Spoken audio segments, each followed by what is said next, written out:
Well, good morning, ladies and gentlemen.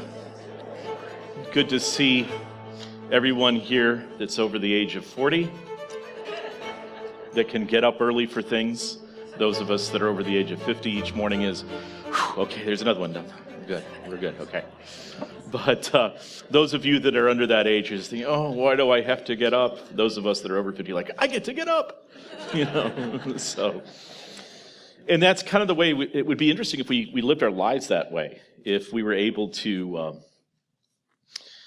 think about how we all used to think and the way that we lived.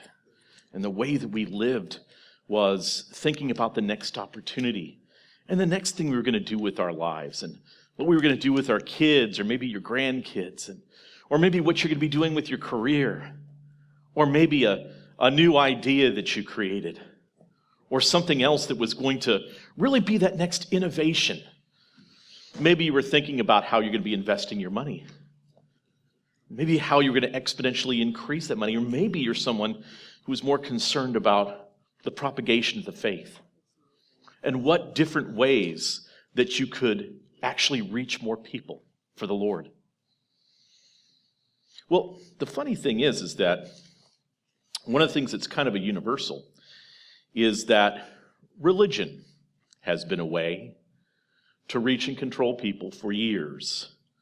And in many ways, that's what Christ came to abolish, was the performance standard.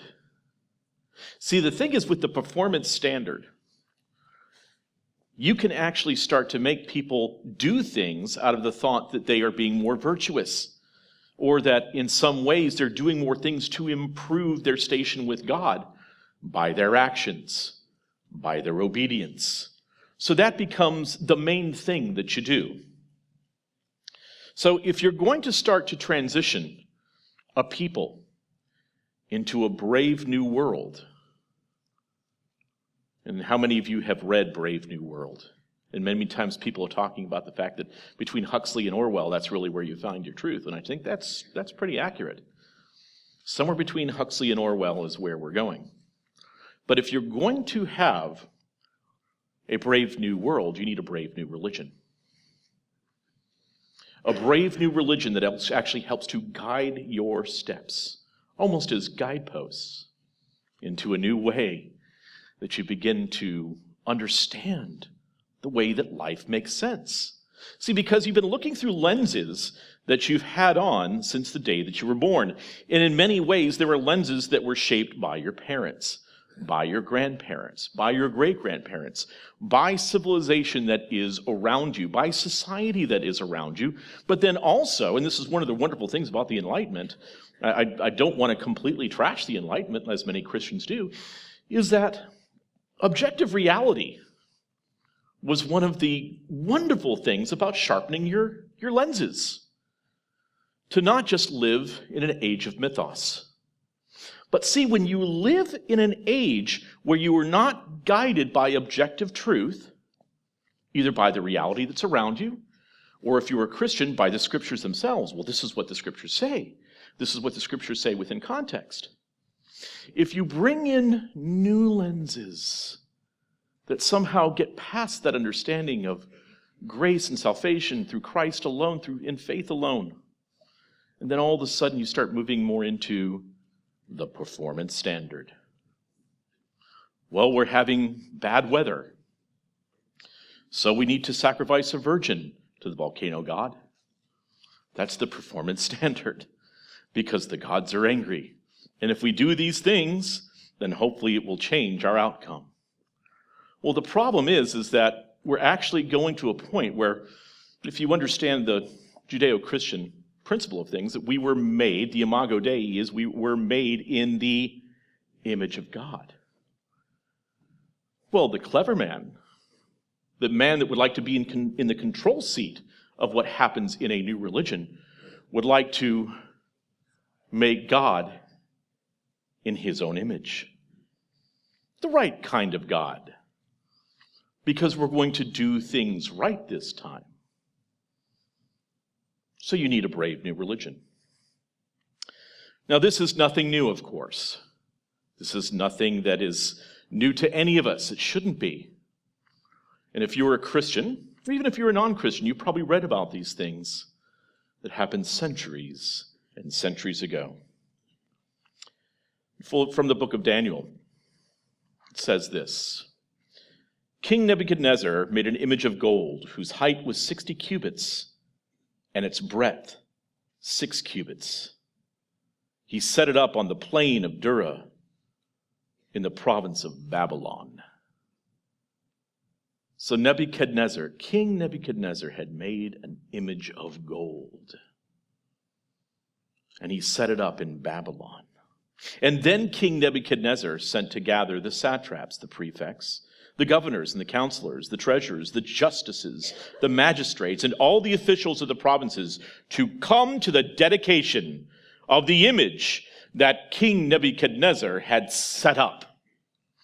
Then the satraps, the prefects, and the governors, the counselors, the treasurers, the justices, the magistrates, and all of the officials of the provinces gathered for the dedication of the image that King Nebuchadnezzar had set up. And they stood before the image that Nebuchadnezzar had set up. And the herald proclaimed aloud, "You are commanded, O peoples, nations, and languages, that when you hear the sound of the horn, the pipe, the lyre, trigon, bagpipe, and every kind of music, you are to fall down and worship the golden image that King Nebuchadnezzar had set up. And whoever does not fall down and worship shall immediately be cast into the burning fiery furnace." Therefore, as soon as all the peoples heard the sound of the horn, pipe, lyre, trigon, harp, bagpipe, and every kind of music, all the peoples, nations, and languages fell down and worshiped the golden image that King Nebuchadnezzar had set up.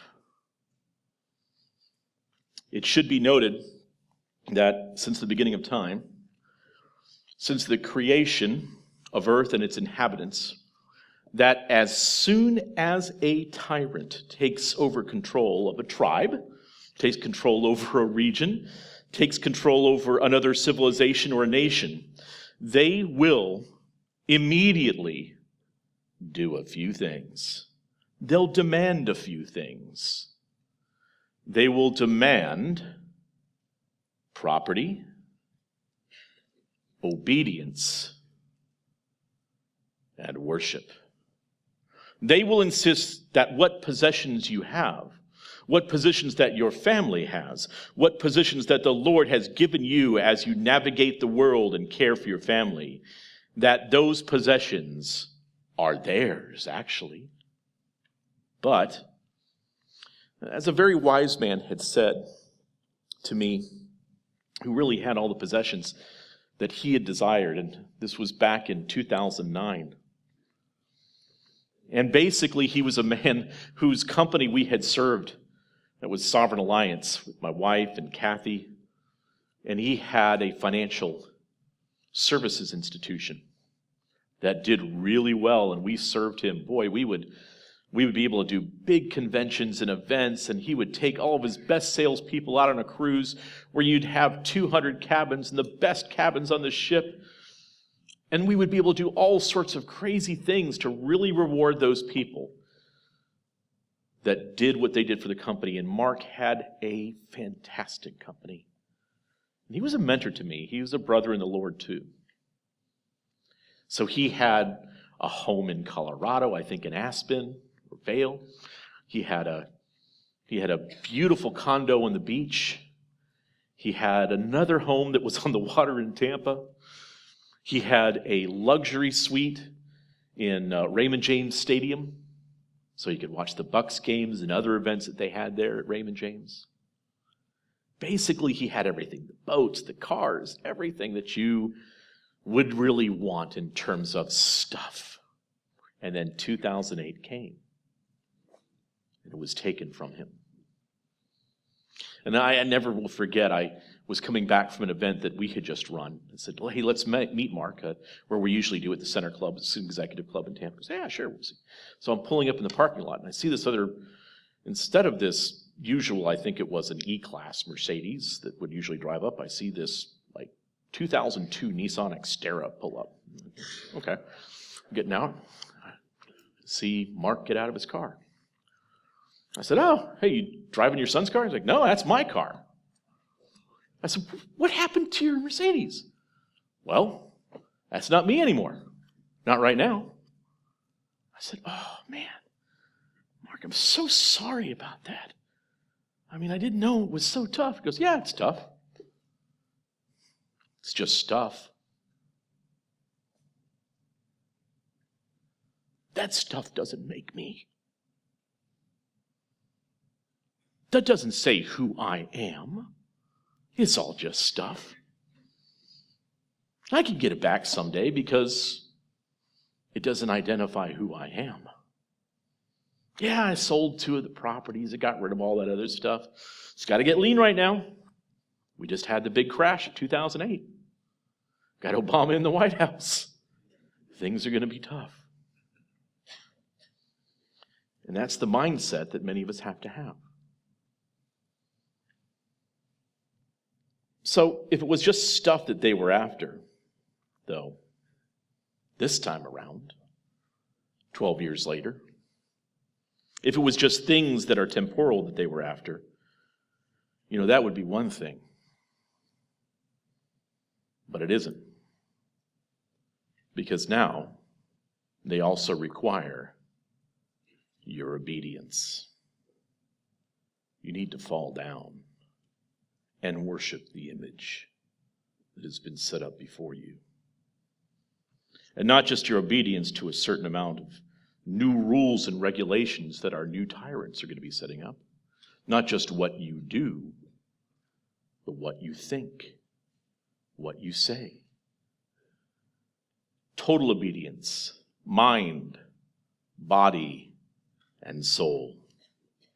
Which brings us to the ultimate demand of worship. Complete and total worship, the kind of worship that most evangelicals are not familiar with. The kind of worship that demands that every bit of obedience that you have mustered must be directed towards their glory, to their power, to their vision of the future, and that all of your possessions that you have, all of your obedience collectively, must be pointed towards and focused upon their eschatological vision of their utopia, as James has been talking about, immanentizing the eschaton. But not through an individual trust and obedience to God, where we're lowering ourselves. Not through the autonomous actions of individuals who love the Lord thy God with all their heart, mind, and soul. No, this is the creating of a God in their own image.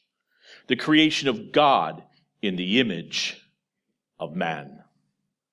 In essence, we are now in the process, not us, but others, and even those in the evangelical community, in the Catholic Church, moderate Muslims and Buddhists and others, they are becoming the God makers.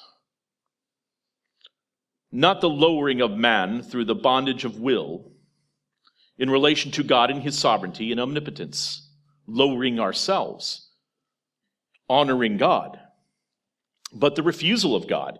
You see, the church itself, in the radical revolutionaries' eyes, needs its own cultural revolution. Out with the old God. Out with the God who molded and created the Holy Scriptures that serve as our authority and guide. And in with the new artificial God of our own making. The God made of human hands and made of human sin.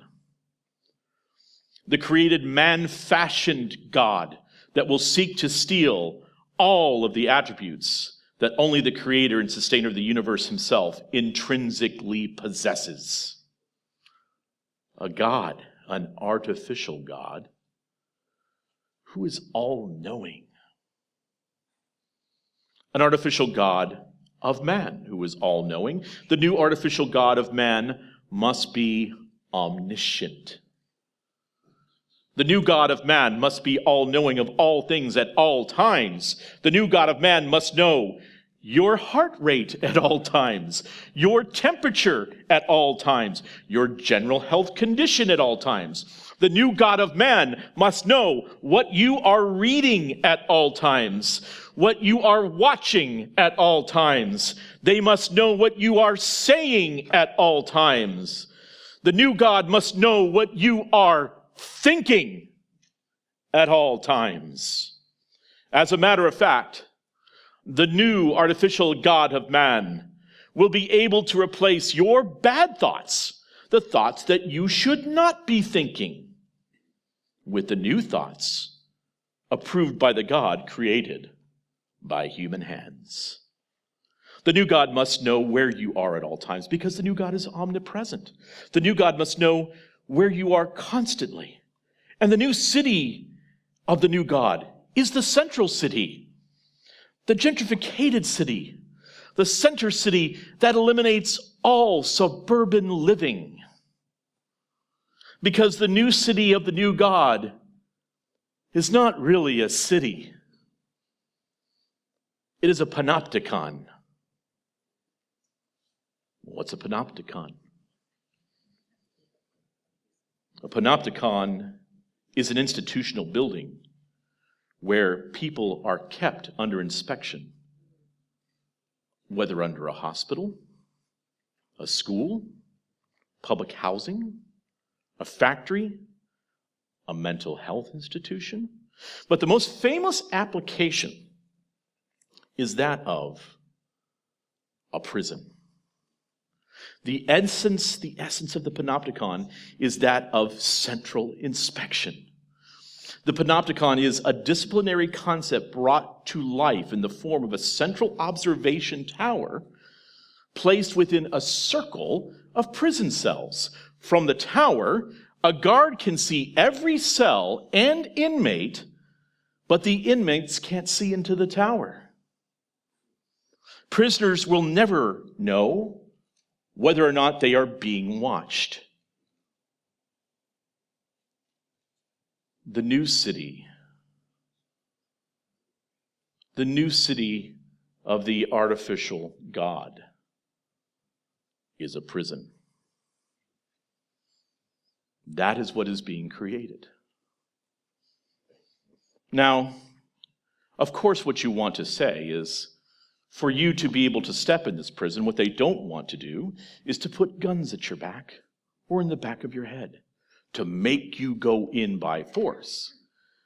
Because if you do that, there might be enough people that say, we're not doing that, and might turn around on those that would seek to be their masters. So you might have a problem. So what you need to do is what? Let's go back to the first presentation that I gave. Fear and vulnerability. That is a crisis. And this crisis arrests us, and we have an opportunity right now to push you all into the prison cells and to make you act and do and think in the way that we say that you must act and think and do things. For example, how many of you are familiar with Mr. Klaus Schwab? At this pivotal moment, I see several priorities for the global agenda. We must continue to fight against the global pandemic. We must revitalize the global economy and accelerate its transition to net zero. Accelerate the contradictions. We must preserve biodiversity by deploying nature-based solutions, and we must narrow the gap between the rich and the poor to achieve more sustainable equity, global development. Sustainable development goal. Yes, that's sustainable development for our globe. So you are in the midst of a change from an analog world, a physical, real, objective world of real things. You are being transitioned into a digital world. And remember, it was a Mel Brooks movie about space. I can't say the name of the movie. He says, in the future, nothing works, right? Well, same thing with our digital things here. So as I transition into a digital world, some things don't work, even though it really adds to the presentation. But that's the case, is what you have is a transition into a digital world. So if you're going into a digital world, what you need is a new world religion. A new religion. Not a religion that basically set up where we are today in terms of our own responsibility and the work that we have to do. But we also need a religion that is formed by the systems that we all must be transitioned into. So if the new system that is coming for all of us is a system that differs from the system that we had before, the new religion must be molded in the shape of the new system. Antonio Gramsci said this. And Antonio Gramsci was, of course, the one who really brought in the concepts of cultural Marxism. I mean, the Fabians as well thought of these ideas too. But he said that socialism is precisely the religion that must overwhelm Christianity. In the new order, socialism will triumph by first capturing the culture via infiltration. Capturing via infiltration of schools, universities, churches, and the media by transforming the consciousness of society. So this was back in the 1920s that he wrote this, because he saw that it couldn't just be an economic revolution, that there were things and systems that meant something to people in their lives. It wasn't just a question of the bourgeoisie and the proletariat. It was other things that made up people's lives. So what you had to do is you had to take those same Marxian concepts and break up what that hegemony was with a counter-hegemony. But you couldn't do it from the outside, breaking it. You had to do it from the inside out, making sure that you, what does he say? Infiltrate. Get your people into power, into control, to then change those institutions from the inside out. Now, it wasn't just him. I just mentioned the Fabians as well. As an example, H.G. Wells. You might just know him from science fiction and so forth. Oh, you need to read a lot more H.G. Wells, who was encouraging this transition into scientific socialism. He says, the character of the open conspiracy, and what he meant by that is, there's something going on. Oh yeah, there is. And we're out in the open about it. We're going to write about it. We're going to have conferences about it. We're going to be talking about it. And you're not going to do anything about it because you won't even bother to read it. You're going to be caught up in popular culture. You're going to have the majority of people in the world that know more about what's going on with the actors. Amanda Heard and Johnny Depp, right.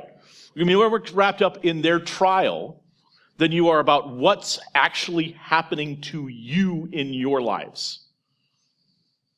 So the open conspiracy, and what he says is the movement towards a world collective, will now be plainly displayed. It'll be out in the open. It will have become a great world movement, as widespread and evident as socialism or communism. It will largely have taken the place of these movements. It will be more. It will be a world religion. So we're not just talking about what we were talking about before in terms of the health issues, right? The health crisis that everybody was reflexively brought into, or necessarily about just critical race theory that everybody was brought into. But you're also talking about other things too, like environmentalism, a new God. But there must be justice. And that's why you will hear terms now like environmental justice, climate justice. So all of a sudden you say, hold on, I thought this was about racial justice and social justice. Oh yeah, climate justice and environmental justice too. Because it's all part of the same thing. It's all part of a world religion. So again, the cultural revolution of the four olds is the old ideas, the old customs, the old culture, the old habits must be out and must be brought in with the new religion. Now, when you're thinking with the new religion, you're thinking, well, Mike, look, there's nothing anybody can do that could affect the way I think. They can't get inside of my head and tell me what to believe. And if you're someone who's a Reformed evangelical Christian, you would say, well, I have the imputation of the Holy Spirit within me. And that as well informs me, guides me, and seals me. If you're a Roman Catholic, you say, well, I'm infused with justification, with the Holy Spirit, and so forth. Well, they have an answer for that, too. This is Klaus Schwab and the co-founder of Google at last year's Davos World Economic Forum. Advancing very fast.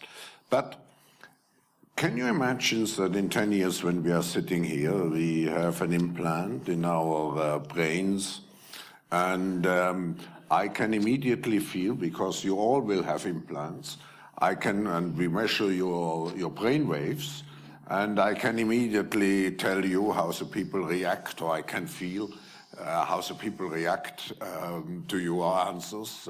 Is it imaginable? I think that is imaginable. I think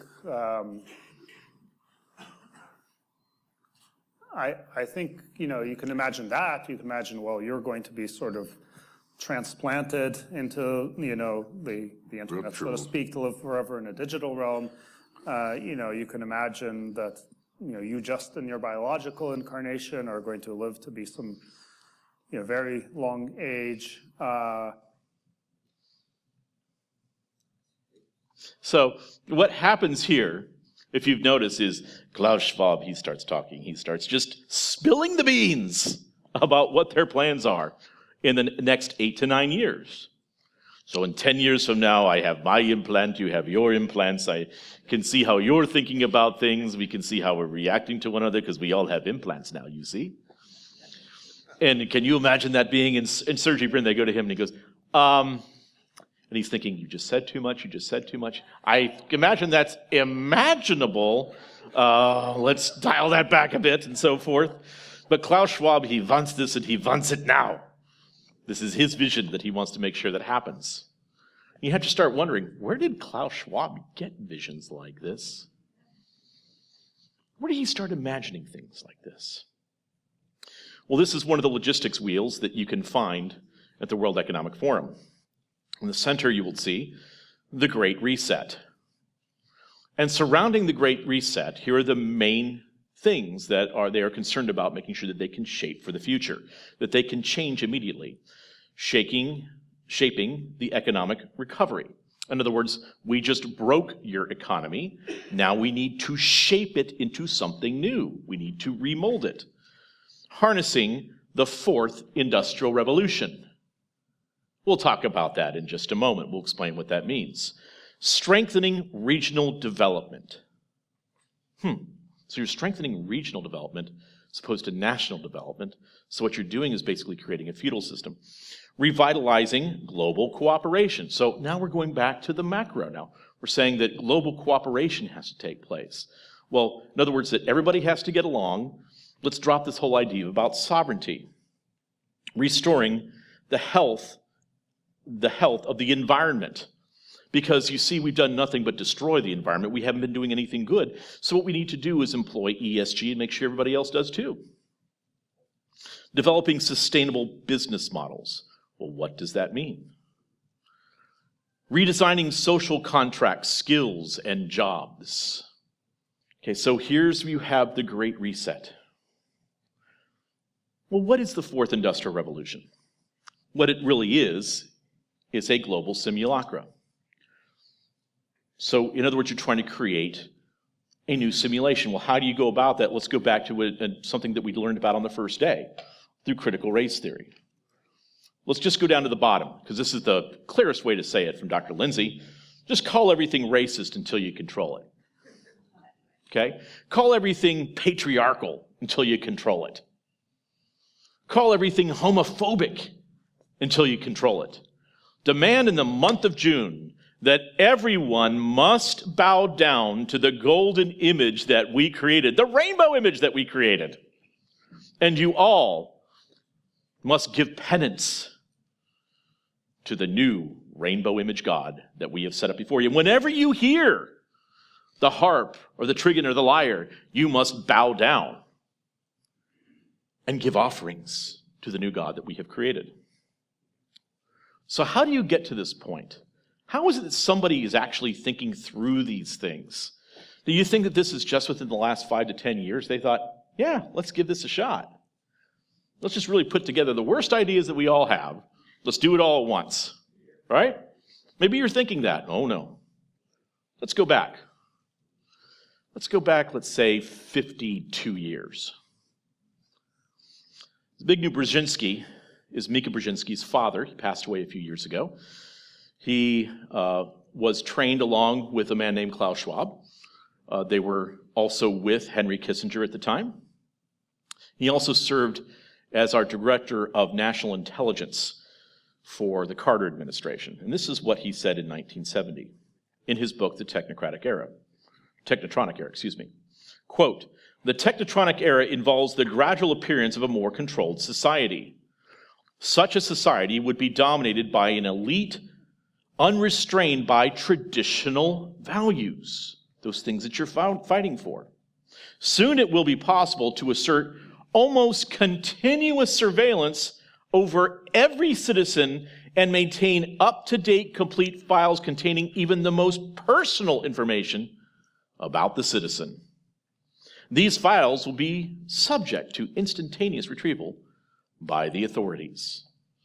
That's Mr. Brzezinski.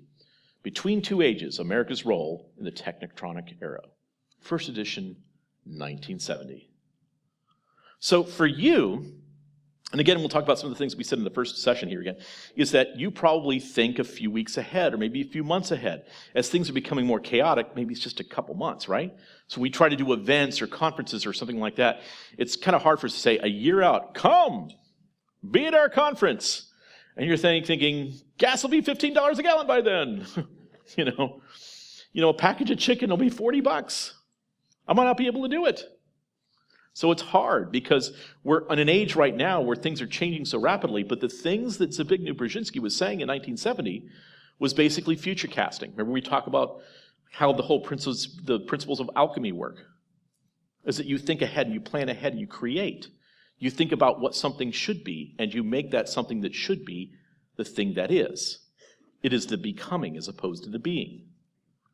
But we don't think that way, but we need to start thinking that way about the way that we actually want society to be and stop basically putting it on autopilot and letting somebody else take the wheel. It's time for us to do that, folks.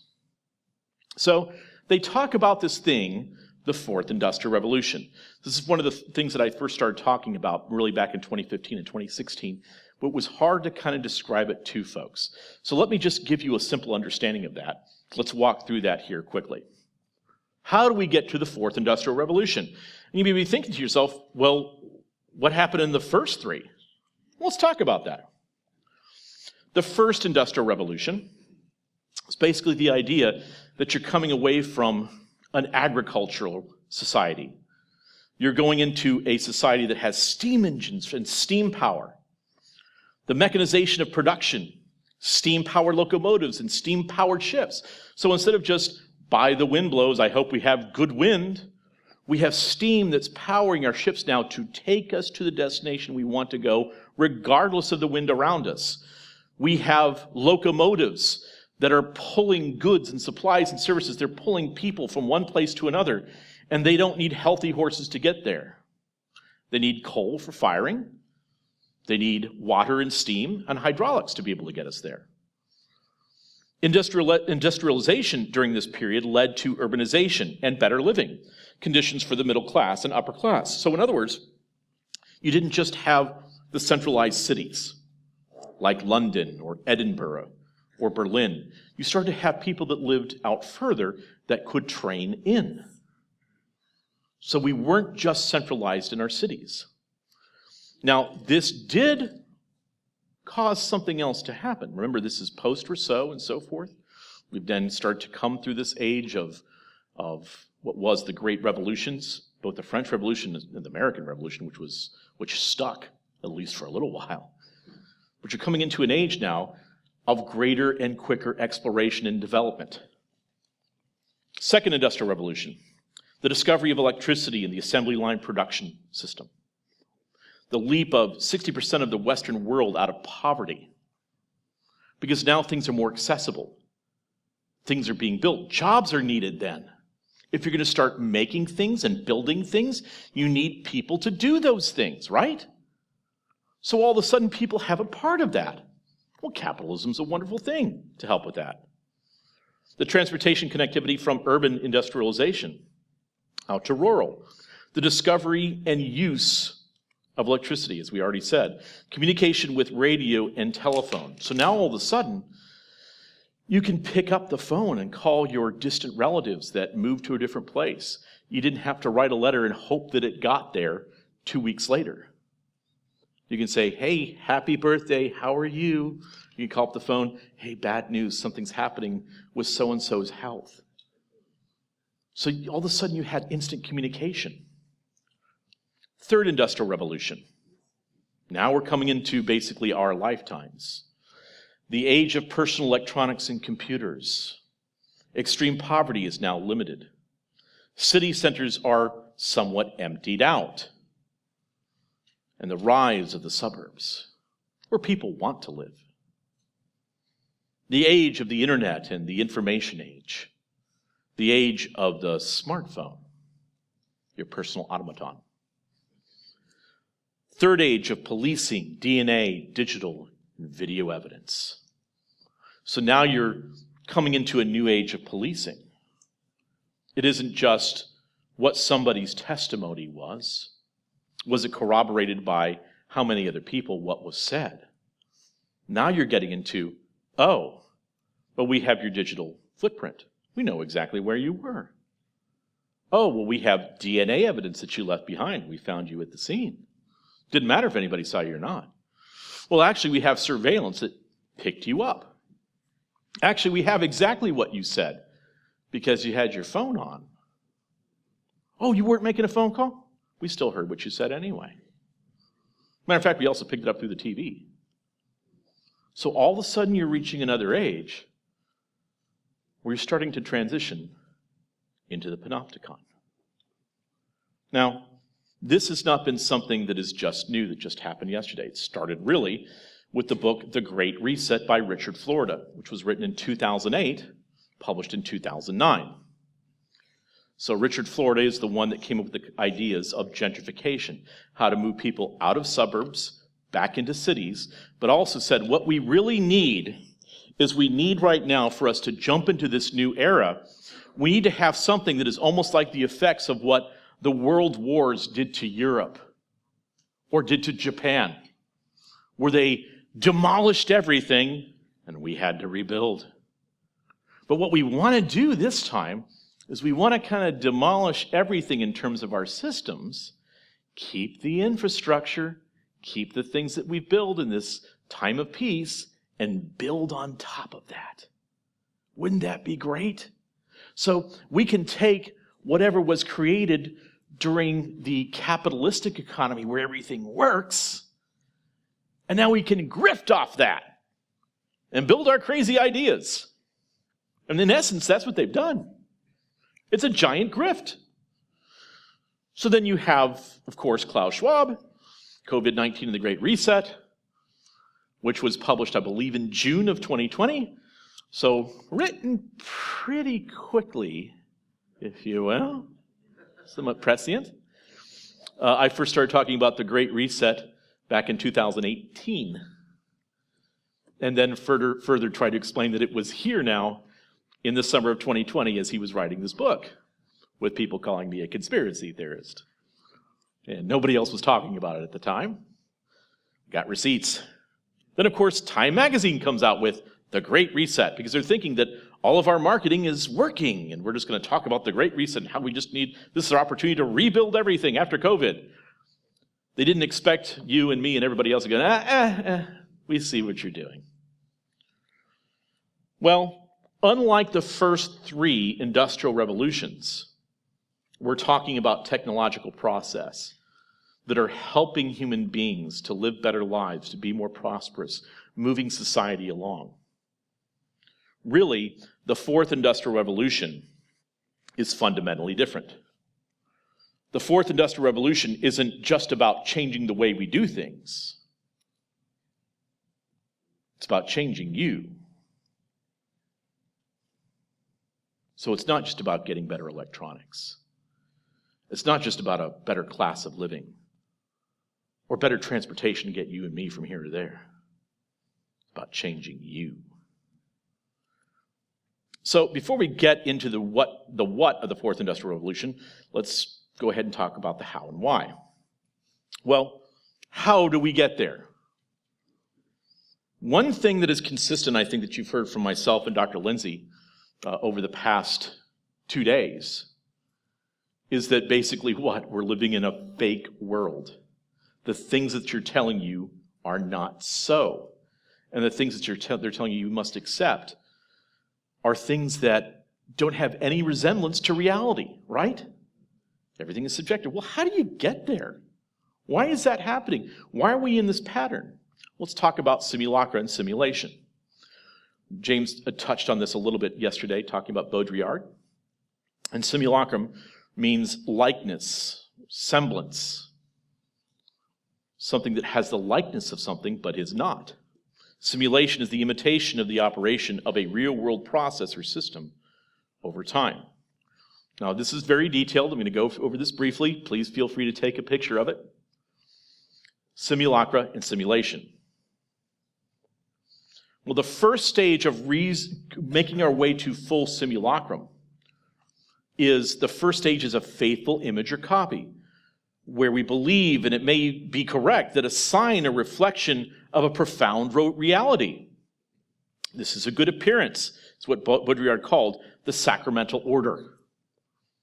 The second stage in our way to simulacrum is a perversion of reality. This is where we come to believe the sign to be an unfaithful copy, which masks reality as an evil appearance. It is the order of malfeasance. The third stage now masks the absence of a profound reality, where the sign pretends to be a faithful copy, but is a copy with no actual original. Signs and images claim to represent something real, but no representation is taking place.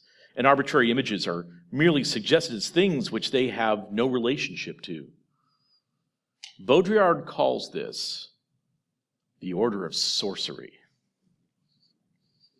The fourth stage is pure simulacrum, in which the simulacrum has no relationship to any reality whatsoever. Here, signs merely reflect other signs, and any claim to reality on the part or images or signs is only of the order of the other such claims. This is a regime of total equivalency, where cultural products need no longer even pretend to be real in a naive sense, because the experiences of consumers' lives are so predominantly artificial that even claims to reality are expected to be phrased in artificial, hyperreal terms. One of the best examples that I can give you in story form, because we're looking for some narratives too, it's an example that was first provided by a friend that both myself and Dr. Lindsay have, and then as well, James has been able to articulate this many times. It's the example of a strawberry. Now you might be going, okay, well, that's kind of silly. Let me tell you the story. Let's put on our thinking caps again. Imagine that you are going back 70 years ago.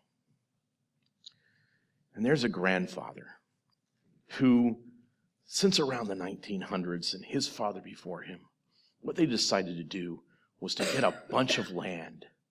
And what they were really good at was farming. And the thing that he knew that they could really start to cash in on was if they made really good strawberries. So they planted fields and fields and fields of strawberries.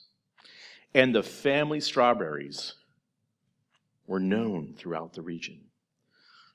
Well, this grandfatherly old man, 70 years ago, takes his young grandson and says, "Son, you want to go out with me? Let's go pick a fresh strawberry out of our fields." He says, "Okay, Granddad, let's do that." So they get in the old pickup truck on a dusty road, just as the sun is going down. The golden sun is filtering through the trees, over the groves. They come out, step out of the pickup truck, and he bends down, picks a fresh strawberry. He says, "Grandson, you're now going to taste one of the greatest things you'll ever taste in your life." The grandson takes that strawberry, bites into it, and goes, "Oh, wow, grandfather, that's amazing." He goes, "That's what our family does, grandson." The grandson gets a little bit older. He continues to work on the family farms, takes pride in what the family is doing. They're known all over the region for their strawberries. Goes to school, gets his degree from a new fancy college, starts to learn about marketing, how to do things, how to run a business. Grandfather passes away. The father isn't as excited about the strawberries, but the grandson is. So as the grandson graduates college, says, "Look, we're going to bring the right tools, the right materials, and the right thinking to our family business because I want everybody to have an opportunity to try our strawberries." So he starts marketing the strawberries. All of a sudden, all over the region, that's the only strawberry that you eat. And they are fantastic. Well, sooner or later within the state, there's a distribution company that says, "Hey, look, we tasted your strawberries. They are the best in the state. We really believe that we'd like to be able to get them to everywhere in the state. But one thing that we should probably try to do is we should probably try to take that strawberry, let's make it into jam and preserves." Okay, well, that sounds good. Yeah, we'll retain the same strawberry, and we'll put the picture of the family strawberry out in the front of the jar, and we'll call it whatever the name of the family is. That sounds really good to me. And we're going to need to buy more land to grow more strawberries now. And all of a sudden, and they go through the first stage on their way to simulacrum. They then have the strawberry jam and preserves with preserves in it, with sugar in it to make it a little bit better. It starts to be distributed all over the state. Or sooner or later, that starts getting outside the state. You got to really crank it up. Well, then all of a sudden somebody else comes and says, "Hey, look, really what you need to do is you need to get this, we need to turn it into a candy." You're like, "A candy? How is that going to work?" He goes, "Well, you can still take bits of it, okay? And it can go into the candy, and we're going to have a lot of preservatives, a lot of sugar, because it's got to have like a 2-year shelf life, at the local quickie store." Okay, well, let's try that. And all of a sudden, that explodes. You're in the next stage. You're getting further and further from the original thing, which was the strawberry. The next thing you know, a cereal maker comes and says, "Hey, look, we want to have your your berry cereal. We're going to have little bits of it that are dehydrated, but when people put milk in it, it'll start to get a little bit larger, but we want them from your fields so we can put your family name on it, which will help to sell it." Okay, let's try that. The next stage. Finally, someone comes to them and says, "Hey, look, we're the big soda maker. We make soda all over the world. And what we really think is we want to come up with a strawberry soda. You know what we want to do? We want to have your family name on it." Wow, really? How do you get a strawberry into a soda? You don't. But we have a way of taking some chemical processes to get a chemical reaction. We look at what makes the taste of strawberry, but we want to enhance that and make it kind of hyperreal to really bring out a new, really enhanced version of strawberry taste. We want your name on this, and this is going to be worldwide. This will be 1,000,000 times bigger than anything else you've ever done. So that grandson, who's now in his 40s and 50s, goes, "You know what? That sounds like a good idea. We're going to make billions off of this." So you start making strawberry soda. The problem is that it now has no actual signifier that goes back to. It doesn't go back to the strawberry. It's something that tastes like it, that claims to be, that has a picture of it on the bottle, but it isn't. It's something completely different. It tastes like it. But here's the problem. If the first thing that you know of strawberry is drinking that strawberry soda, I like strawberry. Or do you just like strawberry taste that has no actual connection to an actual strawberry? So now it's present day. That young boy's now a grandfather himself. He looks at his grandson. Just as the sun's starting to go down, they just finished the family meal. He says, "Grandson, how about if you and I go out and pick a strawberry from the fields? The family strawberry." He goes, "You know what, Granddad? I love the family strawberry products. Boy, that would be cool to have the original strawberry." "Yes, grandson, let's go." "Yeah, I love that strawberry soda." They get in the pickup truck. They head out that same dusty road. As the sun is going down with the golden glow over all the groves, they get out of the truck. He bends down, picks that strawberry. He looks to his grandson. He says, "Grandson, now you're going to taste the best thing you've ever had in your life. An original family strawberry." He hands it to his grandson. His grandson takes a big bite. "Yuck! What is this? What is this gross thing?" Grandfather says, "That's the family strawberry. That's the original strawberry." "Well, I don't know what this is. I hate this. This is disgusting." "I'll drink your soda, but I won't eat the real thing."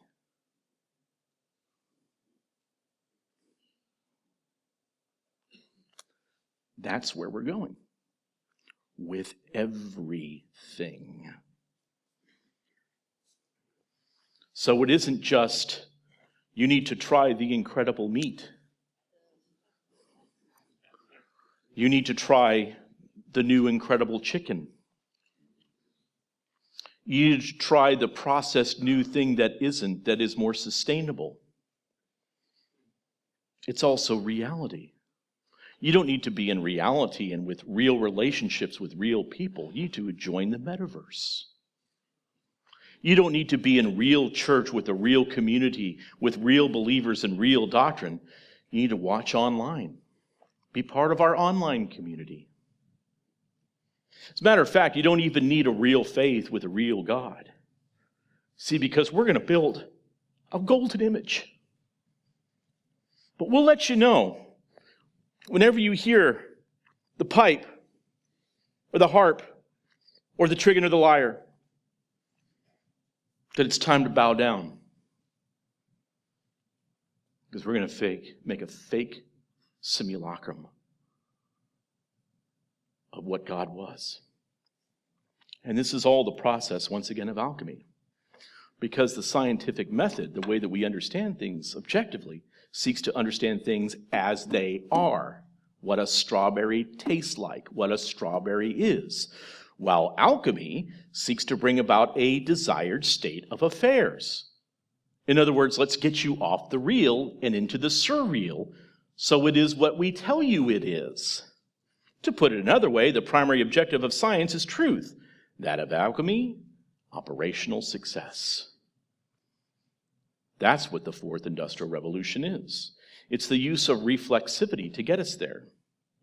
Again, practiced by creating an atmosphere of transmission and acceptance of either true or false statements in order to fulfill a manipulative function, powered by fertile fallacies, a lie that's wrapped in some kernel of truth, that creates a dialectic, thesis, antithesis, synthesis. You start with the thesis, provide its antithesis, and you say, well, we have to reconcile. Let's find a synthesis. Problem, reaction, solution. We have a problem here that needs a solution. We have a reaction. Oh, it's terrible. Vulnerability. Remember when we talked about that the first day? But we have the solution. The two key words here are disrupt and dismantle. D&D, not Dungeons and Dragons anymore, disrupt and dismantle. Disrupt what was in the previous metasystem, dismantle the previous systems, deconstruct the past, what was real, what you knew to be objectively true, because you want to reset your world.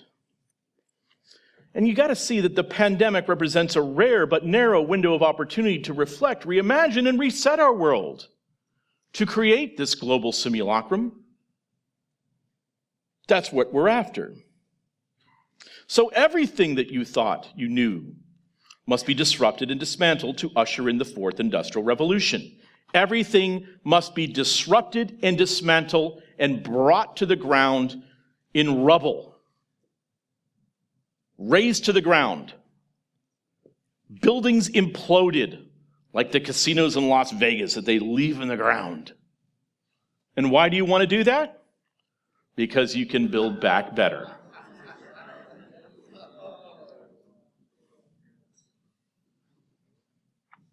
Tear it all down, disrupt it all, and then we'll build back better. That's why you're still in the process of having everything torn down. That's why your grandkids can't get any baby formula. That's why you can't buy steak, but you have the Incredimeat that's coming. It's made out of mealworms and soybeans. Well, the fourth industrial revolution, you're bringing in the concept of a global brain. The elimination of sovereign nations. Human employment is minimized. The rise of the creative class, because we just don't have enough jobs to go around anymore, because in the new fourth industrial revolution, human jobs are going to be eliminated. So like as James was referring to yesterday, so we can have it like how Karl Marx had it, right? Because he never had a real job in his life and just borrowed money from everybody. The end of analog policing, the rise of the surveillance state, a change of dietary consumption, the end of private ownership. Who's to say that that's your thing? The beginning of the circular economy, the Internet of Things. So when I say the Internet of Things, I mean that the Internet is in everything and is everything. So whether it be the wallpaper that you have or the fabric on your walls or in your carpet, in your clothing and so forth, all that is part of the Internet of Things. It communicates, it gives data constantly. That it allows the new God made in the image of man, in the panopticon, can actually be able to understand and articulate what's going on with you and your life and everybody else that's on earth, and can help to shape the ideas that you need to have. First, by directing you in those paths reflexively, and then eventually, because we'll all be infused, we'll all be imputed with the image of the new God made in human hands. Now, about 5 years ago, someone was explaining this loudly, and I was trying to refer people to it. Nobody would listen. So this is before Charlie Rose was banned, and this is, I believe this was done in 2015 with Klaus Schwab. You now say that you want to talk about, in this year's conference in January, mastering the fourth industrial revolution. When we look at the world today, we see governments and even business very much engaged in mastering the crisis of today, very much absorbed by crisis management. Right. But if you look into the future, there's so much going on in technology. Yeah. It's a real revolution, and our life, the pattern of governing societies will be so much affected with what's going on in research, in innovation. And we are not sufficiently prepared for it. Just look at the discussion on big data. Yeah.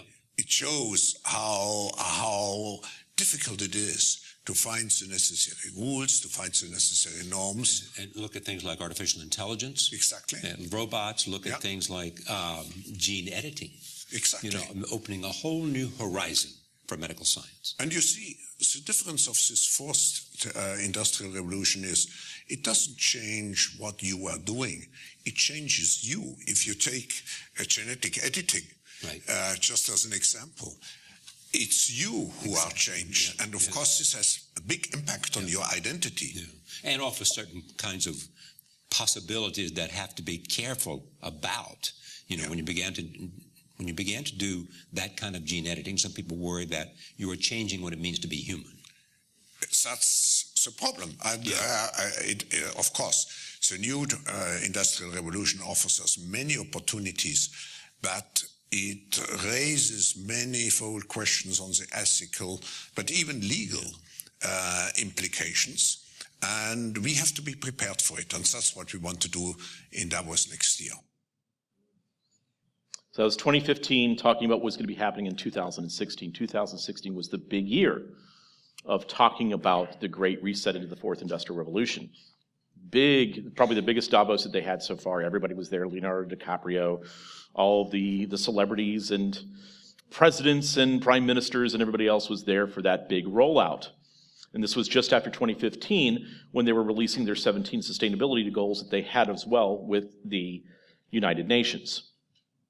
So the idea is that we were all going to transition into this. There was one little problem that happened, was that the person that they had wanted to be elected as President of the United States was not elected. And as well, you had something else that happened in the UK. You had this thing called Brexit, led by our friend Nigel Farage. So all of a sudden you have the populist uprising of people saying, no, we don't want this. This is insanity. We want control of our own lives again. Well, that's populism. Oh, you mean that people want control of their lives? Yes, not the experts. So again, what Klaus is talking about is disrupting what was in the previous metasystem, dismantle the previous systems, deconstruct the past. And as well, what you want to do is reconstruct in such a way that you can control what it means to be human or transhuman in the future. So the whole idea of what it means to be a human being is now up for grabs, literally. Now, let's talk about a few practical things. What actually happens that you can see this happening to you right now? And you hear all the excuses from mass media, from the White House and others about what's happening with our supply chain crisis, with the fact that you just don't have things on your shelves anymore. And of course, it's all still blamed on the health crisis, right? It's all because of that. Well, no, it's because you're trying to change our systems. So, of course, who do you put in charge of our supply chain crisis? You put someone, get this, you put a young man who was mayor of South Bend, Indiana, whose father was the primary translator of Antonio Gramsci's manuscripts. He was the guy that was basically proclaiming cultural Marxism. That's who you put in charge of our transportation systems and so forth in the United States, which of course he's not in charge of those. He's in charge of doing what? Disrupting and dismantling. That's what they're doing. So those of you that are, I mean, look, on the East Coast, where I'm from Florida. I have an actual governor. And where we have ships that are coming into our ports and being unloaded in the old-fashioned way, using people and cranes and all sorts of things, you have that occurring. But on the West Coast, where they have this Newsom person, well, all of a sudden you've got ships upon ships upon ships upon ships that are all out at sea with tons of stuff on it, even things that are perishable. Oh, just can't take care of it, can't get it in. Why do you think they're doing that? Now, of course, this past year, and I first did this presentation last fall in 2021, some of this, is remember when they were saying this is in the fall of 2021, do your holiday shopping now, truck and driver shortage, vaccine mandate could worsen supply issue. Yes, sir, it's the truck and driver shortage. It's the vaccine mandate that could, well, what are you doing? You're creating the crisis yourself. That's what you're doing. It's because you're doing this. That's why you have shortages. That's why you don't have longshoremen that are working at the ports like they should be, because, oh, you got to do this and you got to do that, or else you can't. Well, I'm not going to do that. Well, then don't come to work. Even the union's behind this. It's for your safety. Remember them saying that in the French Revolution? Oh, it's for your safety. That's how we had the Committee on Public Safety that was the one that was guillotining. Yeah, okay. Anyway. So, experts are advising shoppers to begin buying gifts early, as existing supply chain issues could be worsened by continued truck driver shortages as well as new vaccine mandates. The American Trucking Association estimates that this year's industry has about 80,000 less drivers than they need to meet the current demand, a shortage that predates COVID-19, but was exacerbated by the pandemic. Then, of course, you have independent truckers that are contractors and so forth that now can't afford to drive their trucks because diesel fuel is $1,000 a gallon. Sorry, hyperbolic. It's $8 a gallon. So now it doesn't make sense. Well, we got to rise the prices on these things then. So then when you get your things that are being delivered by the diesel truck drivers that are going to basically swallow it and make $100 that week, the price is through the roof. Well, what has caused that? Is it just, it's just supply and demand? No. Oh, if it was supply and demand, things would be very much different. So what is really going on? Let's go back to our logistics wheels. Supplying chains and transport now, as opposed to the Great Reset. This is part of what's happening with the Great Reset, but this is what's happening. So what you're trying to do is you're trying to restructure global value chains, the top left corner, and you want to do supply risk and recovery. So supply risk because you're going to a sustainable economy, a sustainable model. Logistics, property, and infrastructure. What does it mean to have property? Whose property is it? Should the idea of individual property rights even be considered anymore, because we're all in this together? Logistics skill shortages. Who created the shortages? Did we have any shortages in 2018 and 2019 before all this happened? E-commerce and demand chains. Well, we're not going into a demand economy anymore, but the demand is simply that some people will get things, but it won't necessarily be because they want them or they can afford them. Digitization of supply chains. Well, what does that mean? You need to start thinking about this. So one thing that they'll say is that, the West, we really need to catch up to China. We need to catch up to what China's doing. So all of a sudden, China becomes the model that we must be. See, to beat China, we need to become China. But China, for the past 15 years, has been working on beating us because they knew that this was coming. And that's for my old clients and old friends, that we were part of this whole thing. And there's this thing called the Belt and Road Initiative.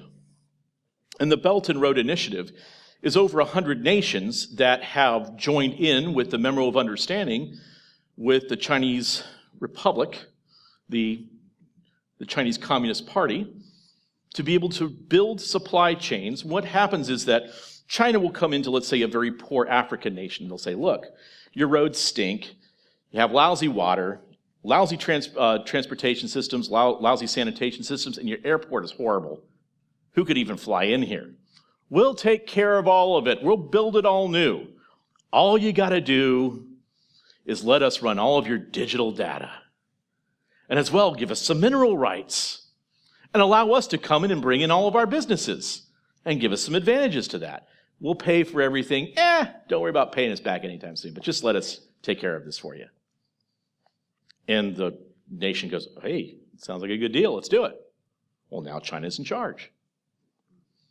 And this has been happening, what's called the Silk Road. This is the Belt and Road Initiative, but it's also the Sea Route as well, the Spice Route. That's where you see the Silk Road going through China and as well through the Middle East and heading all the way through to Europe. Then as well, you will see that happening underneath Southeast Asia and all around the Horn of Africa. That's how they've done it. So in essence, what they've done is they've taken Chinese sovereignty and they've extended it. This is while you were sleeping. Number 1 is Qingdao Port. The port of Qingdao is a seaport on the Yellow Sea in the vicinity of Qingdao, Shandong Province, China. Please notice that there are no drivers, there are no workers, there is no one operating It is one of the busiest ports in the world. Don't you know that this container terminal of Qingdao Port has broken a world record set by itself? Thanks to China's technological breakthroughs, it is hard to beat Qingdao Port when it comes to port turnaround times. Imagine, it can handle an average of 39.74 containers in a single crane per hour, and nearly 1,800 containers can be handled in just 9 hours. Without one human being. Not one human in the process. So what have you got to overcome? You've got to overcome humans. You've got to overcome unions. You've got to overcome the old ways that we've done things. So what you want to do is first disrupt the system and say, we've got a crisis on our hands. We've got a solution to that. Let's eliminate the human beings. No one has to worry about going to work and getting COVID ever again. Let's bring in technology. And I'm not opposed to technology, but don't lie to me. Let's have a discussion about this and how we're going to implement this without destroying our economy and having mothers that can't feed their children and having you to see that you can't get an iPhone or you can't get the thing that you need. Because we're getting out of that economy now. It's not about what you need, it's what you're allowed to have. So they are disrupting and dismantling the United States of America so that they can build back better into the Fourth Industrial Revolution. And your participation is necessary. And one of the ways that they're going to end up breaking all of us, as we discussed yesterday, is through ESG. Environmental, social, and governance. The environmental side of this is, look, there's an environmental crisis. We got to get to net zero by 2030, which means that your entire car fleets are going to have to change. As a matter of fact, that car that you own right now, that you bought in 2020, better not be thinking about keeping that when we get to 2030. Also, by 2030, we've got to make sure that we don't have any deaths on the roadway at all. That's what Pete Buttigieg said. 0 deaths by car accidents. Which means that the automobiles that are on the road need to be controlled through automation and through satellite, as opposed to be through you driving. You're the dangerous one if you're on the road now, because all the rest of them are working perfectly, moving perfectly. And then through governance, you got to do what you're told to do. So now, how does this actually work within the evangelical church? Well, just as we talked about the other day, it's top down, inside out, and bottom up. You're going to make a complete change. Well, how does that happen? How did we get here? How is it that all of a sudden the church is brought into this?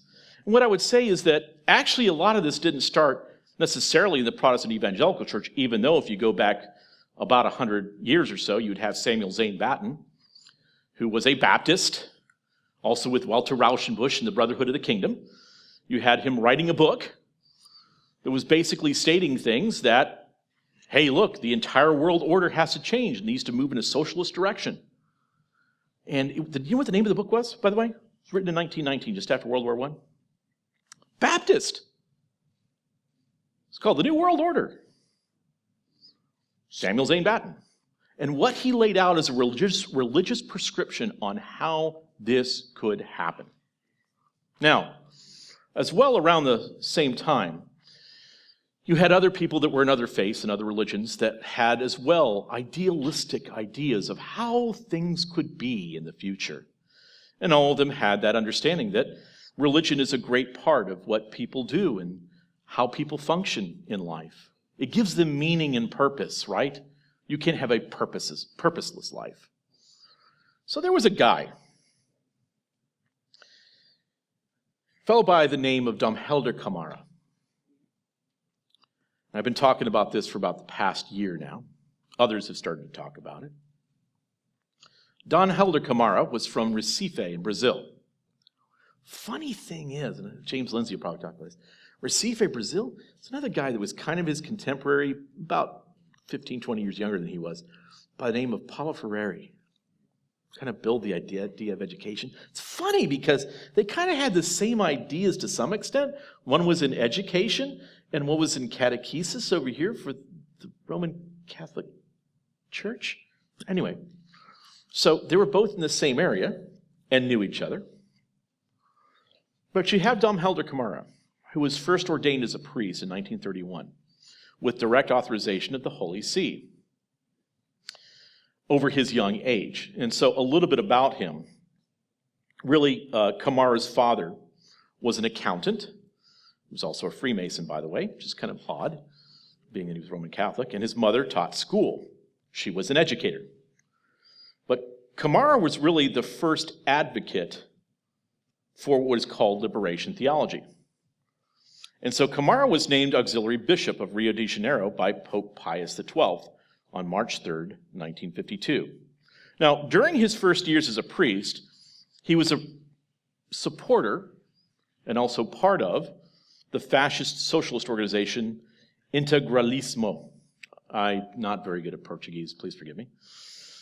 Which, while being fascist and corporatist, held opposition between materialism, which is understood by him as the normal operation of natural laws guided by blind necessity, and spiritualism, the belief in God, in the immortality of the soul, and in the conditioning of individual existence to superior eternal goals. So, during his tenure, Dom Helder Camara was informally called the Bishop of the Slums for his clear position on the side of the urban poor. With other clerics, he encouraged peasants to free themselves from their conventional fatalistic outlook by studying the Gospels in small groups and proposing the search for social change from their readings. He was active in the formation of the Brazilian Bishops' Conference in 1952 and served as its first general secretary until 1964. Now, he attended all 4 sessions of Vatican II, being active in helping to draft several positions. Now, as with most rebellious movements, Camara also, and his cohorts, put strong pressure on the youth of the church to rise up against authority. Camara also formed a women's worker movement and sought ecclesial roles in the priesthood for women. Once again, he was all about liberation. And in 1965, he was part of what was called the Pact of the Catacombs. He's the one that led that. This is during the period of Vatican II. And the 1965 Pact of the Catacombs makes much of social justice and structures and concern for proletarian nations. It also promised to collaborate with global institutions. Here's a little bit from the Pact of the Catacombs, which was attended by many bishops, even some cardinals, in the catacombs underneath Rome. Conscious of the demands of justice and charity and their mutual relationship, we will seek to transform essential activities into social works based on justice and charity, which take into account all that this requires as a humble service of the competent public organs. We will do our utmost so that those responsible for our government and for our public services make and put into practice laws, structures, and social institutions required by justice and charity, equality, and the harmonic and holistic development of all men and women, and by this means bring about the advent of another social order, worthy of the sons and daughters of mankind and of God. Was the intent to completely change the role of the Roman Catholic Church and as well completely change the rest of civilization. Starts in small things, but this is what they did. Camara was known colloquially as the Red Bishop due to his condemnation of the anti-communist stance of the United States and his praise of Mao Zedong during the Cultural Revolution, which claimed millions of lives. Camara identified himself as a socialist and not a Marxist, and while disagreeing with Marxism, had Marxist sympathies. He stated, quote, "My socialism is special. I've got a special socialism. It's a socialism that respects the human person and goes back to the Gospels. My socialism is justice." He said concerning Marx that while he disagreed with his conclusions, he agreed with his analysis of the capitalist society. Dom Helder Camara had a tremendous amount of influence on another person from Argentina that was part of this group, Jorge Mario Bergoglio, Pope Francis. And this is why you would have a healthy Pope Benedict, who was a radically conservative pope, who came in and was basically trying to clean house in the Vatican after Pope John Paul II died. Why you have this massive scandal going on, right? What's going on in the priesthood and so forth. Lawsuits everywhere. The church is bankrupted. All of a sudden, he's flown out in a helicopter. Pope Francis comes in with his radical agenda, this social justice agenda, and all of a sudden the debts disappear. And everybody's celebrating the Pope. Elton John says, "I really like this new Pope. I might consider going to church again." All of a sudden, this Pope is on the front stage, and all those problems that we had in the past are gone.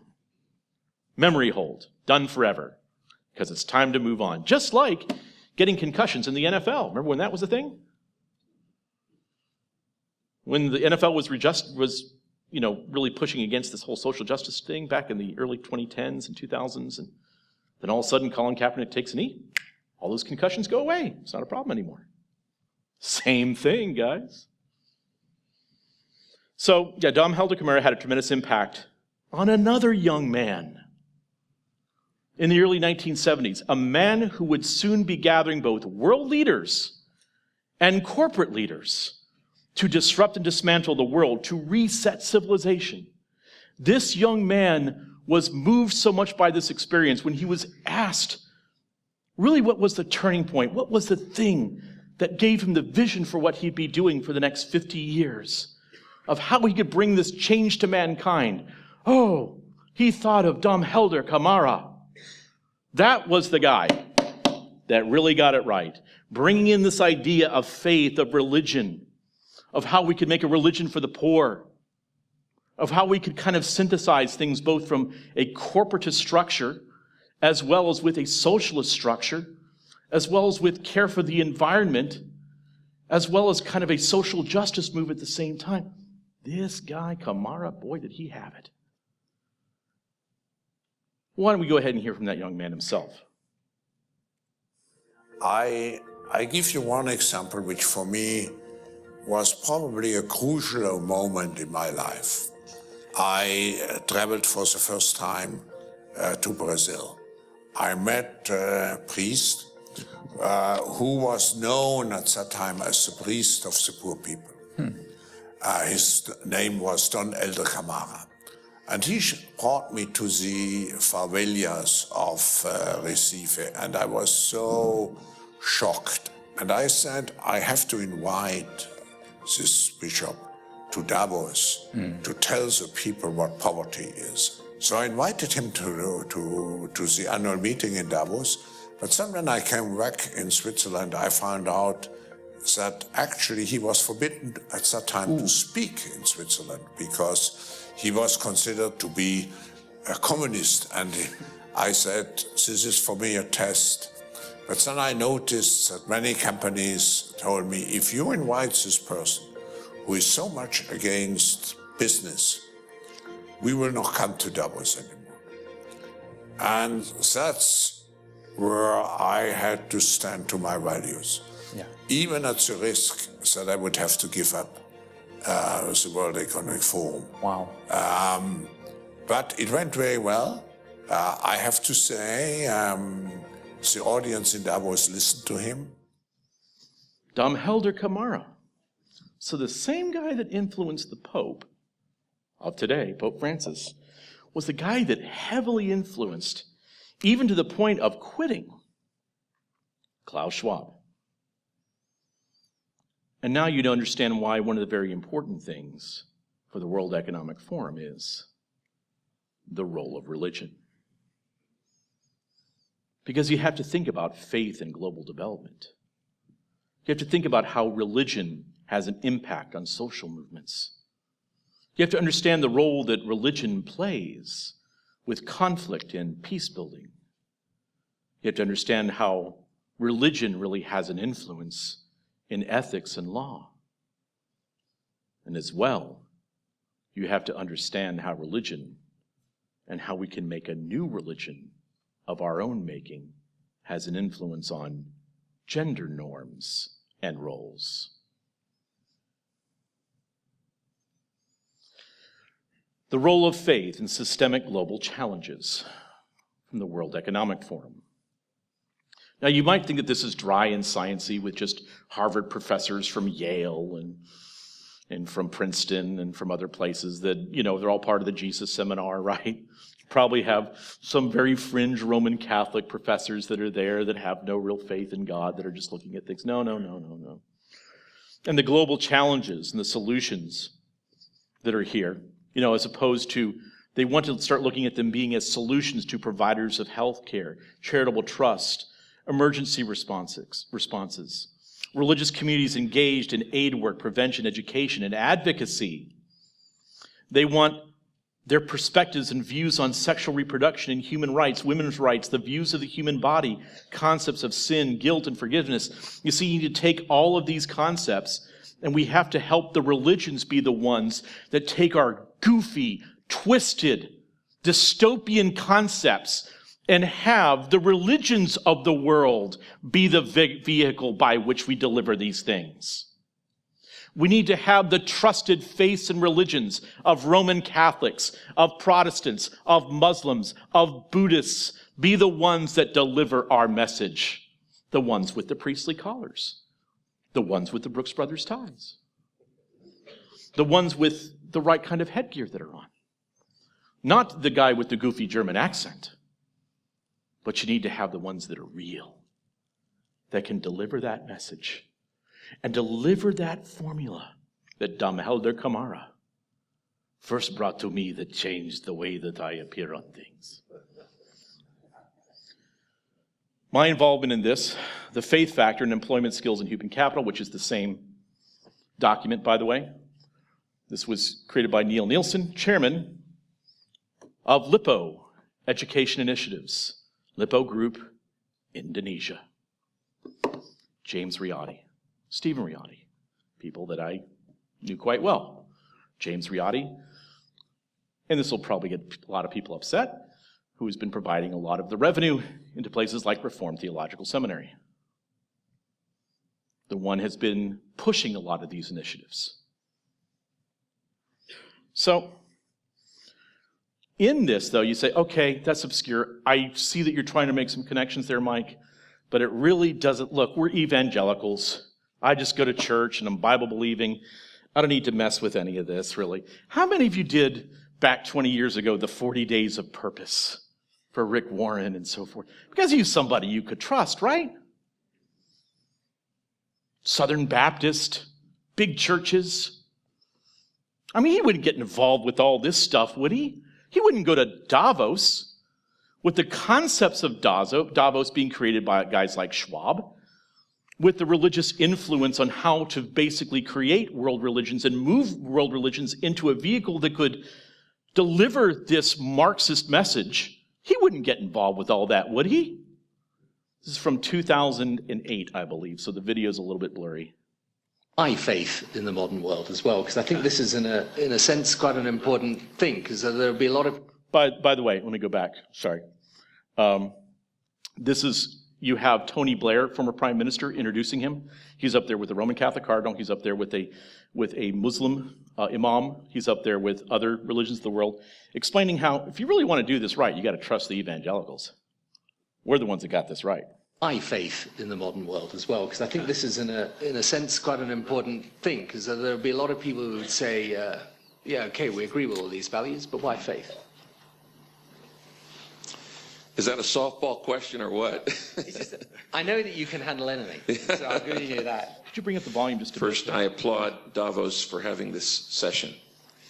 And I applaud you for coming to it. It really says more about you than it does about us. If you are a global business leader, you need to understand that the future of the world is not secularism. It is religious pluralism. You may not like that, but you're going to have to deal with it. The world is becoming more religious, not less. The myth that as education rises, religion would go down is that literally a myth. And if you happen to be in a country where either houses of worship are not strong, you have no idea of the vitality of faith around the world and see how influential it really is. There are major problems on our planet. I call them the global giants. They affect not millions of people, but billions of people. Pandemic diseases, extreme poverty, illiteracy, corruption, global warming, spiritual emptiness.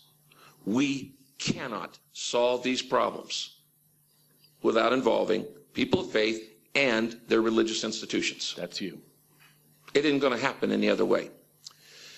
On this planet, there are about 20 million Jews. There are about 600 million Buddhists. There are about 800 million Hindus. There are over 1 billion Muslims. And there are 2.3 billion Christians. If you take people of faith out of the equation, you've ruled out 5/6 of the world.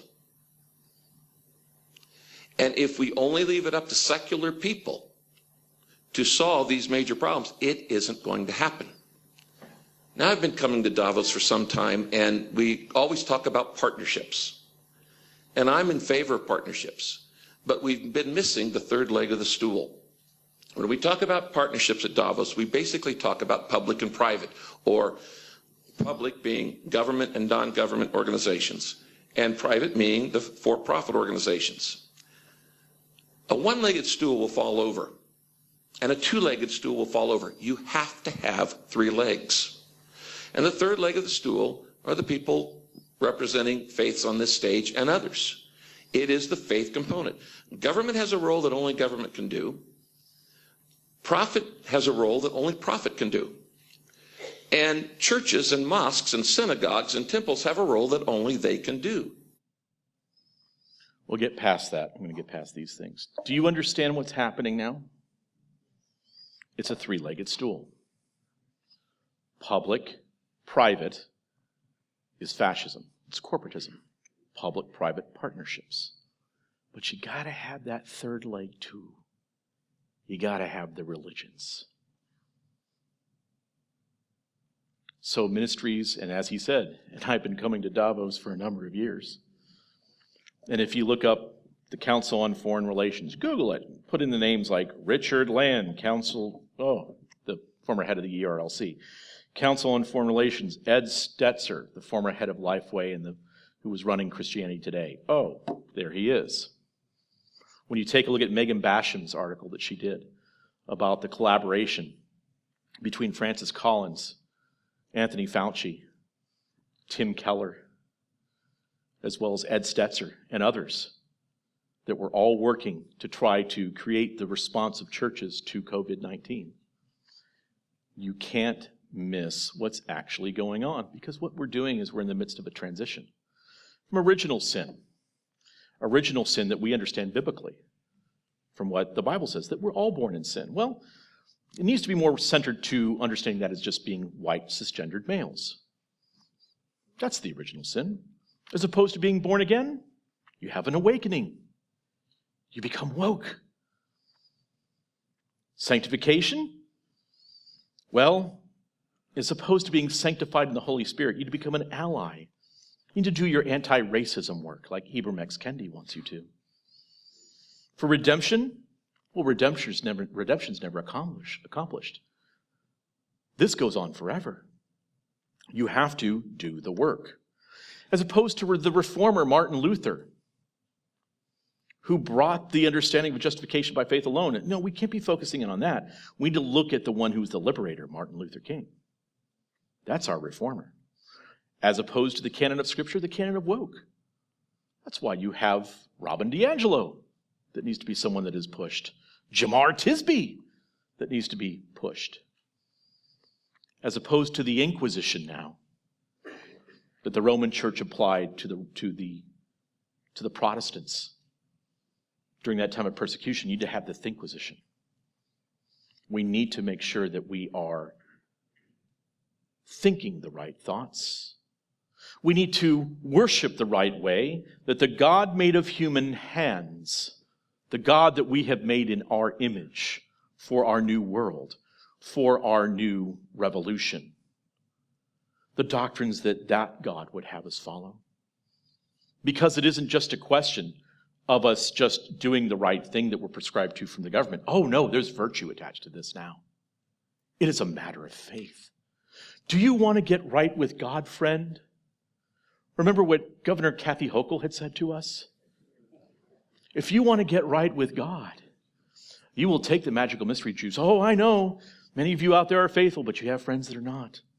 But you need to bring them the gospel of the Fourth Industrial Revolution. That's where we're going. That's what this is about. And it might sound crazy. It might sound dystopian and science fiction-like. That's why I tried to provide the quotes so you can hear it from their own words, just like I heard it from them myself years ago. There is no denying what's going on. This is what they're doing.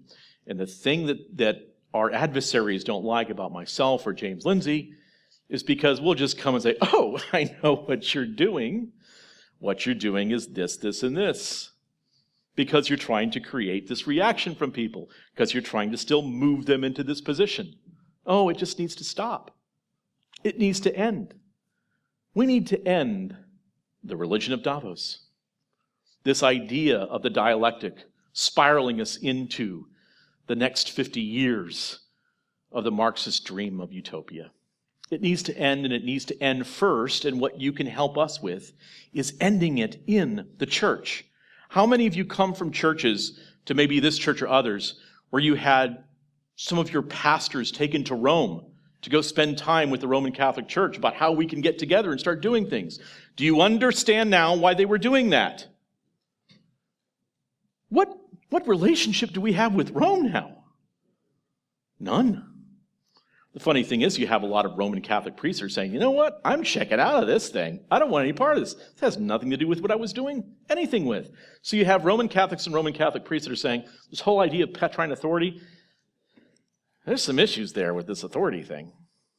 We have some open opportunities as well to share the gospel, and as well to bring people on a path to objective truth. Because, as Rick said, you've got a two-legged stool. You can't do this without religion. That's why we're doing a conference called The Theology of Marxism. Thank you so much. We're going to take a 5-minute break, and Dr. Lindsay will be up here in just a moment.